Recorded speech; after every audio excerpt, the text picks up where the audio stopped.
औज़ुबिल्लाहि मिनश्शैतानिर्रजीम बिस्मिल्लाहिर्रहमानिर्रहीम अस्सलातु वस्सलामु अलैका या रसूलल्लाह अस्सलातु वस्सलामु अलैका या हबीबल्लाह। इमामुल आरिफीन हज़रत पीर साईं रोज़े धणी क़ुद्दुस रहमतुल्लाह जन फरमाइनि था, हिकिड़ा असांजा उस्ताद हाफ़िज़ साहब ज़ैनुद्दीन अलैहि दरगाह शरीफ़ में हज़रत मियाँ साहब सैयद पीर साईं पटधणी शहीद रहमतुल्लाह अलैहि जिन ख़िदमत में आया हुआ। पाण संदन लाइ मानी आंदम, हाफ़िज़ साहब जन मानी खाधी ऐं राति उते मस्जिद शरीफ़ में रही पिया। सुम्हणी निमाज़ खां पोइ हज़रत मियाँ साहब पीर साईं जन असांखे असांजे भाउ मियाँ मुर्तज़ा अली शाह क़ुद्दुस रहमत जन खे अमर फरमायो त तव्हीं राति हाफ़िज़ साहब जन जी ख़िदमत में रहिजो, छो त मतां राति जो हाफ़िज़ साहब जन खे अकेला ई थींदी हुजे। संदन हुकुम मूजिबि असां राति जो हाफ़िज़ साहब जन जी ख़िदमत में हाज़िर थियासूं। थोरी देरि खां पोइ असां ते निंड ग़ुल्बो कयो ऐं ॿई ॼणा संदसि साॼे ऐं खाॿे पासे सुम्ही रहियासीं। हाफ़िज़ साहब जन मियाँ मुर्तज़ा अली शाह खे चयो त बाबा तूं पंहिंजे भाउ जे पासे खां सुम्ही पियो, पर हिन चयो त मां हिते ई सुम्ही पियो आहियां। उन सॼी राति उस्ताद साहब निंड कान कई ऐं असां ॿिन्ही ॼणनि जे विच में वेठा रहिया ऐं निंड मां कंहिं महिल अखि खोले पियो ॾिसां त पाण वेठा हुआ। उन वक़्तु संदन सुजाॻी जो सबबु मालूम थी न सघियो हो, पर हींअर मालूम थियो आहे त असां ॿिन्ही भाइरनि जे लिहाज़ ऐं अदब जे करे न सुम्हिया हुआ त मतां मुर्शिदनि जी औलाद खे पुठी थी पए। औज़ु बिल्लाहि मिनश्शैतानिर्रजीम बिस्मिल्लाहिर्रहमानिर्रहीम अस्सलातु वस्सलामु अलैका या रसूलल्लाह अस्सलातु वस्सलामु अलैका या हबीबल्लाह अस्सलातु वस्सलामु अलैका या रहमतुल आलमीन। इमामुल आरिफीन सैयद सालकीन हज़रत पीर साईं रोज़े धणी क़ुद्दुस रहमतुल्लाह जन फरमाइनि था त हज़रत नासिरुद्दीन ख्वाजा उबैदुल्लाह अहरार क़ुद्दुस फरमायो आहे त निमाज़ जे वक़्त जी क़ज़ा आहे, बाक़ी सोबत जे वक़्त जी क़ज़ा कान्हे। साॻे बुज़ुर्ग हिकु दफ़ो पंहिंजे मुरीदनि खे फरमायो त यारो जुमे जे ॾींहं में हिकिड़ी क़बूलियत जी घड़ी आहे जो उन में जेका दुआ घुरबी सा क़बूल पवंदी। पोइ जेकॾहिं तव्हां मां कंहिंखे इहा साथ हथ अचे जेकर अल्लाह ताला खां छा घुरंदव, सभु को शख़्स पंहिंजी पंहिंजी दिलि जी ख़्वाहिश ॿुधाए वियो। ख्वाजा साहब क़ुद्दुस फरमायो त अल्लाह इहा सायत जॾहिं असांखे जेकॾहिं मुयसर करे त असीं हूंद ई दुआ घुरूं त ख़ुदावंद करीम असांखे जमियत वारनि जी सोबत हासिल कराए। हिन नकुल शरीफ़ मां इहा सम्झाणी मिले थी त दुनियावी नफ़े खां कंहिं कामिल सां सोबत में गुज़ारण हज़ार दफ़ा वधीक नफ़े वारी आहे। उन करे त मौलाना रूमी रहमतुल्लाह ने फरमायो आहे, यक ज़माना सोहबत बा औलिया बेहतर अलसद साला तात बेरिया, यानी हिकिड़ी घड़ी औलिया कराम जी सोबत में रहण 100 साल जे बग़ैर रिया वारी इबादत खां बहितर आहे।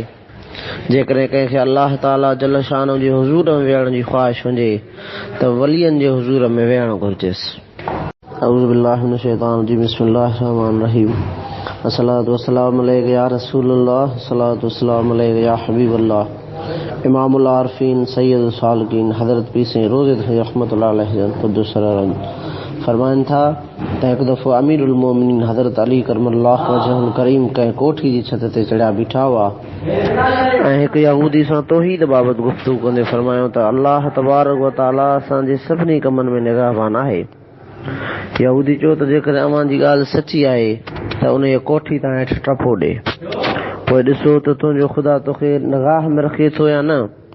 हज़रत अमीरुल मोमिनीन करमल्लाहु वजहू फरमायुसि त जेकॾहिं बादशाह बाने खे आज़माए त इहा ॻाल्हि ठहे थी, पर बानो बादशाह खे आज़माए इहा ॻाल्हि बिल्कुलु न ठहंदड़ आहे। जेकॾहिं आउं अल्लाह ताला खे आज़मायां सां कमाल बेअदबी थी पवंदी। यहूदी इहा ॻाल्हि ॿुधंदे लाजवाब ऐं शर्मंदो थी पियो ऐं वधीक ॻाल्हाइण खां ख़ामोश थी वियो। हिन नकुल शरीफ़ मां असांखे इहा सम्झाणीअ दर्स मिले थो त इंसान ज़ात खे अल्लाह ताला ते मुकम्मल ऐं पको ईमान हुअणु घुरिजे, वरना संदसि ईमान नाक़िस ऐं अधूरो सम्झबो जो पंहिंजे मालिक जे अख़्तियार ऐं वस जी ॼाण बद बिखेस आज़माए थो। तंहिं करे सवाइ आज़माइण जे मुकम्मल तौर ते अल्लाह तबारक व तआला ते कामिल यकीन ऐं भरवसो रखणु ईमान जी निशानी आहे। औज़ु बिल्लाहि मिनश्शैतानिर्रजीम बिस्मिल्लाहिर्रहमानिर्रहीम अस्सलातु वस्सलामु अलैका या रसूलल्लाह अस्सलातु वस्सलामु अलैका या हबीबल्लाह अस्सलातु वस्सलामु अलैका या रहमतुल लिल आलमीन। इमामुल आरिफीन हज़रत पीर साईं रोज़े धणी क़ुद्दुस रहमतुल्लाह जन फरमाइनि था त बीबी राबिया बसरा रहमतुल्लाह अलैह खां उन वक़्त जे बुज़ुर्गनि हिकर पुछो त तव्हां अल्लाह ताला जो रज़ामंदो ऐं नाराज़ पोइ कहिड़ी तरह सम्झंदा आहियो। बीबी राबिया बसरी जवाब ॾिनो त जॾहिं अल्लाह तबारक व ताला जा के दोस्त बिना सॾ जे मुंहिंजे घर में ईंदा आहिनि तॾहिं सम्झंदी आहियां त अल्लाह जल शानहू असां ते राज़ी थियो आहे।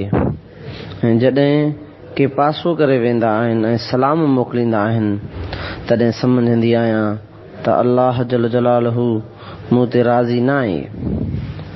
इन नक़ुल शरीफ़ मां इहा सम्झाइणी आहे त महिमान जे अचण खे ख़ुदा पाक जो तोहफ़ो सम्झंदे पंहिंजे वसार उन जी ख़िदमत चाकर करणु घुरिजे। हज़रत अबू हुरैरा रज़ियल्लाहु ताला अन्हु खां रिवायत आहे त नबी करीम सल्लल्लाहु अलैहि वसल्लम जन फरमायो त जेको शख़्स अल्लाह ऐं आख़िरत ते यकीन रखे थो उनखे खपे त पंहिंजे महिमान जी इज़त करे उनजो हक़ अदा करे। असहाबनि अर्ज़ु कयो त या रसूल अल्लाह सल्लल्लाहु अलैहि वसल्लम उन जो कहिड़ो हक़ आहे। पाण फरमायूं त 3 ॾींहंनि ताईं महिमान नवाज़ी आहे ऐं उन खां मथे सदको। पाण करीम सल्लल्लाहु अलैहि वसल्लम जन इहो बि फरमायो आहे त कंहिं मुस्लमान खे इहो बि जाइज़ न आहे त उहो पंहिंजे भाउ वटि एतिरो अरसो रहे जो उनखे गुनाहगार बणाए छॾे। असहाबनि अर्ज़ु कयो त या रसूल अल्लाह सल्लल्लाहु अलैहि वसल्लम इहो उनखे गुनाहगार कीअं कंदो। पाण फरमायूं त हू उन वटि रहे ऐं उन वटि महिमान नवाज़ी लाइ का बि शइ मौजूदु न हुजे। अऊज़ु बिल्लाहि मिनश शैतानिर रजीम। बिस्मिल्लाहिर रहमानिर रहीम। अस्सलातु वस्सलामु अलैका या रसूल अल्लाह। अस्सलातु वस्सलामु अलैका या हबीब अल्लाह। अस्सलातु वस्सलामु अलैका या रहमतल लिल आलमीन। इमामुल आरिफीन सैयद सालकीन हज़रत पीर साईं रोज़े धणी रहमतुल्लाह जन फरमाइनि था को हिंदू शख़्स पंहिंजी नुंहं खे संदनि पेकनि ॾे गॾिजाइण लाइ वछूं पे वियो।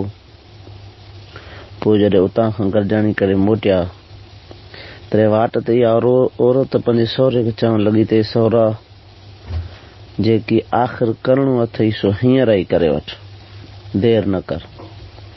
अहिड़ी तरह केतिरा ई भेरा इहे लफ़्ज़ औरत वराए सहुरे खे चया।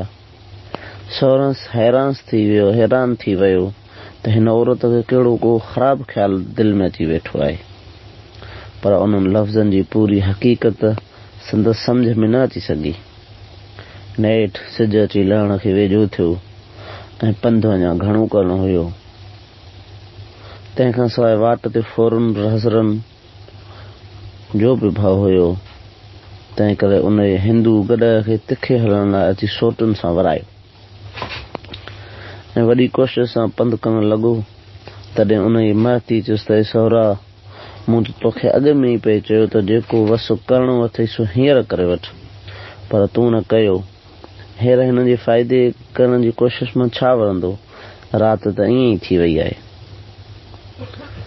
हिन नक़ुल शरीफ़ मां इहो दर्स मिले थो त तालिब खे खपे त उन हिंदू वांगुरु पंहिंजे नफ़्स वारे गॾ खे ॾींहं जो याने जवानी वक़्त में तरण जी कोशिश करे ऐं अॼोके कम सुभाणे ताईं न तरसाए ऐं रोक खे रखत ते मटाए।